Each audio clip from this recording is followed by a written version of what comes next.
This is our first week on Sartre. We're going to be looking at Sartre's account of freedom. Sartre is not unique in thinking that the nature of a human being, or the nature of consciousness, is to be free.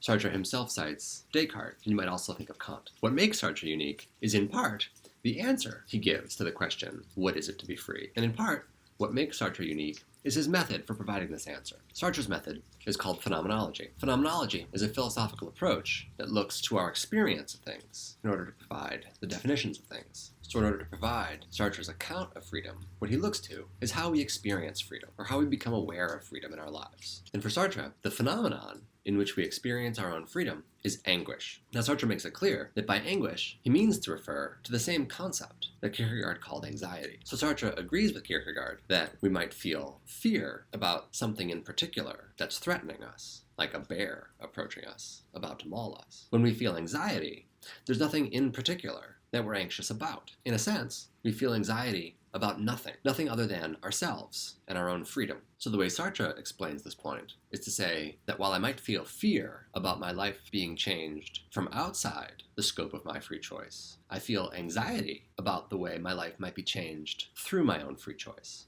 Sartre draws our attention to two examples of feeling anguish. The first example is hiking, and the second is gambling. So in the first case, Sartre explains that if I'm hiking on a narrow path without a guardrail that goes along the precipice, I'll feel fear that I might slip on a stone and fall into the abyss. I might feel fear of the earth crumbling and giving way under my steps. Now Sartre explains that in these experiences of fear, I experience myself as a thing, among other things. I experience my own body as being subject to the laws of physics. Anguish is not my fear of falling, but of throwing myself over the cliff. In anguish, I don't experience myself as a thing affected by causes outside of me. Instead, I experience myself as freedom. The thought here is that while my fear of falling over the precipice might give me a motive to step back from the cliff, no motive is sufficient to make me step back from the cliff. I'm still free to step toward the cliff or to jump off.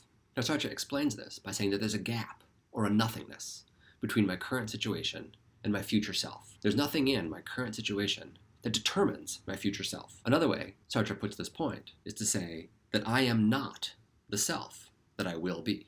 It's just to say that there's nothing about who I currently am that determines who I'm going to be in the future. Instead, what determines who I'm going to be in the future is my own free choice. Sartre says we experience this freedom as anguish or anxiety. The thought is, if there were something about my current self that determined who I'd be in the future, then I could have a kind of contentedness. I would be confident that who I am now is who I'll be in the future. If I like who I am now, I'll like who I am in the future. But we don't feel that kind of contentedness. Instead, we feel anguish because who we are now does not determine who will be in the future. Nothing determines who will be in the future other than our own free, unconstrained choices. Now, while the case of the hiker Sartre describes as anguish in the face of the future, the second example is the gambler, and the gambler represents anguish in face of the past. What Sartre describes here is a gambler who has freely and sincerely decided not to gamble anymore, and who, when he approaches the gaming table, suddenly sees all his resolutions melt away. So here, we can imagine anyone who's made a resolution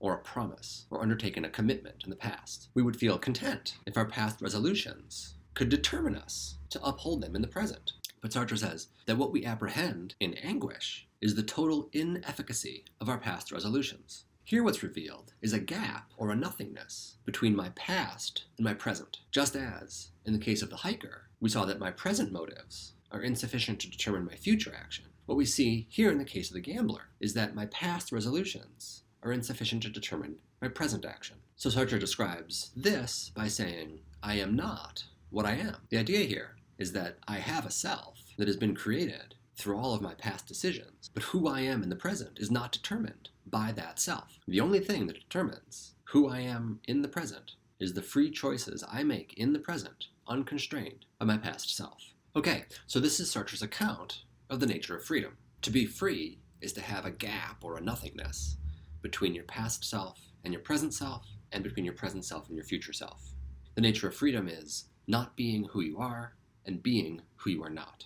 Now Sartre thinks that even though freedom is the nature of a human being or of human consciousness, we do not always live in the awareness of our freedom.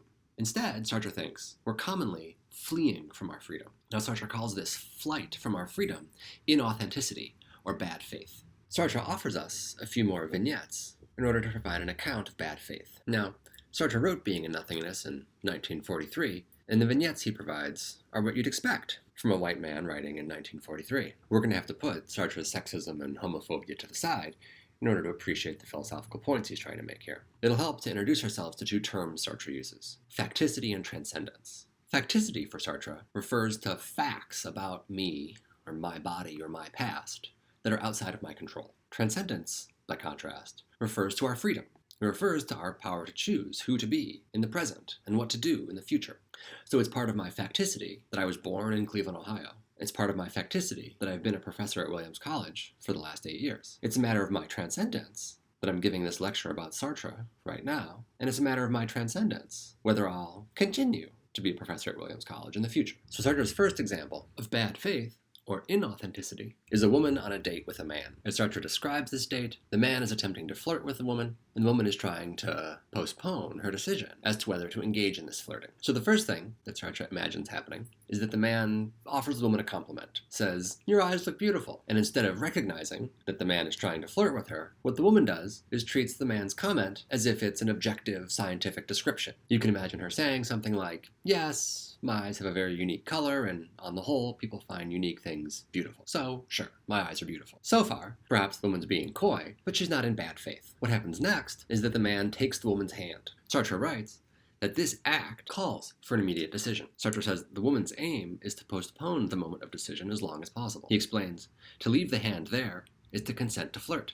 To take it away is to ruin the moment. Then Sartre writes, we know what happens next. The woman leaves her hand there, but she does not notice that she's leaving it. Now this is bad faith for Sartre. What makes this bad faith? Well, it's a free act of the woman's to leave her hand being held by the man. But the woman doesn't recognize this free act of hers as a free act. She doesn't treat her transcendence as transcendence. Instead, she treats her transcendence as facticity. She's treating her free act to leave her hand in the man's hand as if it were a fact about her body that she has no control over. Instead, it's a free choice of hers. And so treating her free choice as if it were a mere fact about her outside of her control is bad faith. The second vignette is a waiter in a cafe. While the woman treats her transcendence as if it's facticity, what the waiter does is he treats his facticity as if it were transcendence. Right? As Sartre describes the waiter, his movement is quick and forward, a little too precise, a little too rapid. He comes toward the patrons with a step a little too quick. His walk has an inflexible stiffness,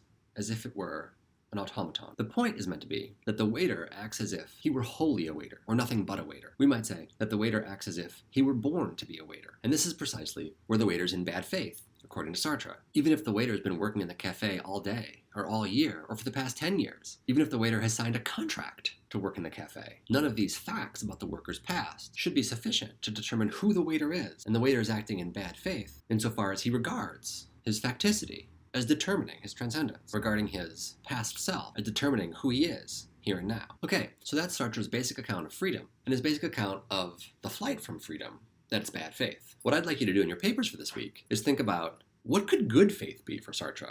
What is it for a free being like ourselves to be authentically free, to live an authentic life as free? Next week, we're going to look at the distinctive sort of problem that others and living with others pose for our authenticity. The next vignette involves a relationship between two people, and I'd like you to consider this relationship and how each character in the relationship is in bad faith. Here, the relationship is between a homosexual and someone that Sartre calls a champion of sincerity. So I'd like you to use these terms, facticity and transcendence, in order to give me an account of how each of these characters is in bad faith. And to the extent that this deepens our understanding of bad faith, I'd like you to think about what good faith could consist in.